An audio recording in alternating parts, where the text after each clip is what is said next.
ಈಗ ಶಾಸಕರಾದವರು ಪ್ರಮಾಣ ವಚನ ಸ್ವೀಕಾರ ಟೈಮಲ್ಲಿ ಯಾವುದೇ ರಾಗ ದ್ವೇಷ ಜಾತಿ ಮತ ಇಲ್ಲದೆ ಎಲ್ಲರೂ ಕೂಡ ಸಮಾನವಾಗಿ ನಾವು ತೆಗೆದುಕೊಂಡು ಹೋಗ್ತೀವಿ ಅಂತೇಳಿ ಪ್ರತಿಜ್ಞಾ ವಿಧಿನ ಬೋಧನೆ ಮಾಡ್ತಾರೆ. ಆದ್ರೆ ಇಲ್ಲಿ ಬಳಸಿರುವಂತ ಭಾಷೆ ಸಮುದಾಯಗಳನ್ನ ಟೀಕೆ ಮಾಡಿರುವಂತ ರೀತಿ ಅಲ್ಲಿ ಹೇಳ್ತಾರೆ, ಆ ಪದಗಳು ನಾವು ಬಳಸಂಗಿಲ್ಲ, ಅವ್ರನ್ನ ಯಾಕೆ ಉದ್ಧಾರ ಮಾಡಕ್ ಹೋಗ್ತೀಯಾ ಅನ್ನುವಂಥದ್ದು. ಅಲ್ಲಿಗೆ ಏನ್ ಅರ್ಥ ಸರ್ ಇದು? Is a criminal, is a coward. Munirathna Muni ಏನಿದ್ದಾನೆ ಅವ್ನು ಕವರ್ಡು. ಒಂದಷ್ಟು ಕಾಂಟ್ರಾಕ್ಟ್ ಆಗಿದಾಗ ಒಂದಷ್ಟು ಕಾಸು ಮಾಡಿದ್ದಾನೆ. ನಾನು ಅವನ ಜೊತೆ ಕೆಲಸ ಮಾಡಿದ್ದೀನಿ.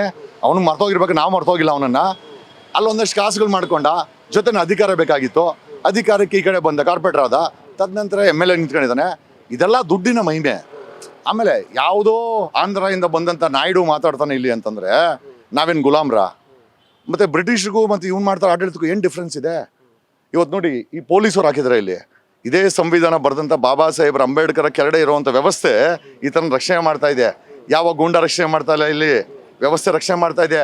ಈಗ ಅದೇ ಸಮುದಾಯನ ಬೈದು ಅದೇ ಸಮುದಾಯ ಕಡೆ ಬರೆದಂಥವ್ರ ಕೆಳಗಡೆ ವ್ಯವಸ್ಥೆಯಲ್ಲಿ ರಕ್ಷಣೆ ಪಡ್ಕೊಳೋದು ಎಷ್ಟು ಮಟ್ಟಿಗೆ ಸಮಂಜಸ? ಆಮೇಲೆ ನನಗೆ ಗೊತ್ತಿದ್ದ ಪ್ರಕಾರ ಎಲ್ಲೋ ಹಾಸ್ಪಿಟ್ಲ್ ಮಲ್ಗವನಂತೆ. 2021ರಲ್ಲಿ ಅವ್ನು ರಮೇಶ್ ನೋಡಿದ್ವಿ, ರಮೇಶ್ ಜಾರಕಿಹೊಳಿನ PP ಟಿಕೆಟ್ ಹಾಕೊಂಡು ಮಲ್ಕೊಂಡಿದ್ದ, ಇವ್ನು ಮಲ್ಕೊಳ್ಳೋನಂತೆ. ಈಗ ಮೀಟ್ರ್ ಇಲ್ಲ ಅಂದಮೇಲೆ ಯಾಕೆ ಮಾತಾಡಬೇಕು? ಮೀಟ್ರ್ ಇರಬೇಕು ಅಂದ್ರೆ ಮಾತಾಡಲಿ, ಮೀಟ್ರ್ ಇಲ್ಲ ಅಂದಮೇಲೆ ಯಾಕೆ ಮಾತಾಡಬೇಕು? ಬರಲಿ, ಈಗ ನಾವು ಅಷ್ಟೇ ಪಾಸ್ ಆಗ್ತಾ ಇದ್ವಿ. I came to see the situation. ಪೊಲೀಸವರು ಯಾರನ್ನ ಪ್ರೊಟೆಕ್ಟ್ ಮಾಡ್ತಾ ಇದ್ದಾರೆ, ಪಾಪ ಗಲಾಟೆ ಆದರೆ ಅವ್ರಿಗೂ ತೊಂದರೆ ಅಲ್ವಾ? ಪ್ರೊಟೆಕ್ಟ್ ಮಾಡ್ತಾ ಅವ್ರದ್ದೇನು ತಪ್ಪಿಲ್ಲ. ಬಟ್ ನಮ್ಗೇನಂತಂದರೆ ಸಮಾಜದ ಪಲ್ಸನ್ನು ನೋಡಿಕೊಂಡು ಬಿಹೇವ್ ಮಾಡಿ. ಬೇಡ, ನಾನು 1000 ಹೇಳ್ತೀನಿ, ನನ್ನ ಮಾತು ಕೇಳಬೇಡಿ, ಮಾಧ್ಯಮದ ಮಾತು ಕೇಳಬೇಡಿ, ಪೊಲೀಸವ್ರ ಮಾತು ಕೇಳಬೇಡಿ. ನೀವು ಕೇಳಬೇಕಾದ್ರು ಸಮಾಜದ ಪಲ್ಸನ್ನು. ಇವತ್ತು ಸಮಾಜ ಎಷ್ಟು ಶೋಷಿತವಾಗಿದೆ, ಆ ಶೋಷಿತ ವರ್ಗಕ್ಕೆ ನೀವು ಆ ಥರ ಅನ್ಬೋದಾ? ನಿಮ್ಮ ಇವ್ರನ್ನ ಕರ್ಕೊಂಬಂದು ಮಲ್ಸು ಅಂತಂದರೆ ಏನು ಹೇಳ್ತಾರಲ್ಲ, ಒಂದು ಹಾಡೇ ಇದೆ, ಕನ್ನಡ ಒನ್ನುಡಿ ದೇವಿಯನು ನಾ ಪೂಜಿಸುವೆ ಆರಾಧಿಸುವೆ, ಕನ್ನಡ ಡಿಂಡಿಮ ಬಾರಿಸುವೆ ಎಂದು ಮರೆಯುತ್ತ ಹಾಡುವೆ, ಕನ್ನಡ ಡಿಂಡಿಮ ಬಾರಿಸುವೆ ಎಂದು ಮರೆಯುತ್ತ ಹಾಡುವೆ, ಕನ್ನಡ ಒನ್ನುಡಿ ದೇವಿಯನು ನಾ ಪೂಜಿಸುವೆ.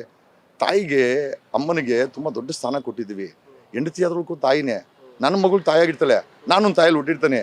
ಈ ಮಾತನ್ನ ಆತನ ಬಾಯಲ್ಲಿ ಬರ್ತಾ ಇದೆ ಅಂದರೆ ಮೋಸ್ಟ್ಲಿ ಅವನು ತಾಯಿ ಹೋಟೆಲ್ ಹುಟ್ಟಿಲ್ಲ, ಅವನು ಮೋಸ್ಟ್ಲಿ ಅವನು ಜಂಗ್ಲಿಯಾಗಿ ಜನನಾಗಿದೆ ಅವನೊಂದು ಅನ್ನಿಸ್ತದೆ, ಅಥವಾ ಜಂಗ್ಲಿಯಾಗಿ ಬೆಳೆದಿರ್ಬೇಕು ಅವನು, ಮೋಸ್ಟ್ಲಿ ಜಂಗ್ಲಿನೇ ಅವನು ಅಂತ ಅನ್ನಿಸ್ತದೆ. ಇಷ್ಟಕ್ಕೂ ಇಷ್ಟೆಲ್ಲ ಆಗ್ತಾ ಇದ್ರೆ ಬಾಯಿ ಬಡ್ಕೊಳೋಂಥ ಶೋಭಾ ಕರಂದ್ಲಾಜೆ, ಬಾಯಿ ಬಡ್ಕೊಳೋ ಅಂತ ಇವನು ತೇಜಸ್ವಿ ಸೂರ್ಯ, ಬಾಯಿ ಬಡ್ಕೊಳೋ ಅಂತ ಅಶೋಕ, ನಮ್ಮ ಕುಮಾರಸ್ವಾಮಿ ಎಲ್ಲೋಗಿದ್ದಾರೆ ನಮ್ಮ ಸಮುದಾಯದವರು?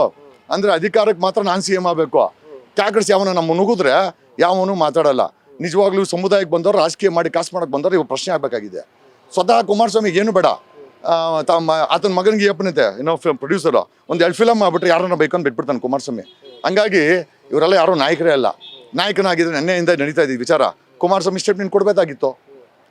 ಆತನನ್ನು ಶಿಕ್ಷೆ ಮಾಡಿರಿ, FIR ಮಾಡಿ, ಬಂಧಿಸಿ ಹೇಳ್ಬೋದಾಯ್ತಲ್ಲ ಕುಮಾರಸ್ವಾಮಿ. ಯಾಕೆ ಹೇಳಲ್ಲ ಕುಮಾರಸ್ವಾಮಿ? ಅದಕ್ಕೆ ಕಣ್ಣೀರಿನ ಕುಮಾರಸ್ವಾಮಿ ಅನ್ನೋದು. ಅವರೆಲ್ಲ ನಾಟಕ ಮಾಡಿಕೊಂಡು ಅಧಿಕಾರಕ್ಕೋಸ್ಕರ ಜೀವನ ಮಾಡೋಂಥವ್ರು. ನಾವೆಲ್ಲ ನೋಡಿ ಒಬ್ಬನ ಬಂದಿದ್ದೀವಿ. ನಮ್ಮ ಹತ್ರ ಜೆಟ್ ಸೆಕ್ಯೂರಿಟಿ ಇದೆಯಾ? ನಾನು 2 ವೀಲರ್ಲೇ ಬಂದಿರೋದು. ಈಗ ನಮಗೇನು ಭಯ? ನಾವು ಯಾರನ್ನ ತೊಂದರೆ ಮಾಡಿದ್ರೆ ಭಯ. ಹಾಗಾಗಿ ಇವತ್ತಿನ ಮುಖವಾಡ ಹಾಕೊಂಡಿರುವಂಥ ರಾಜಕಾರಣಿಗಳ ಮುಖವಾಡ ಕಳಿಸ್ತಾ ಇದೆ. ಬರೀ ಏನೋ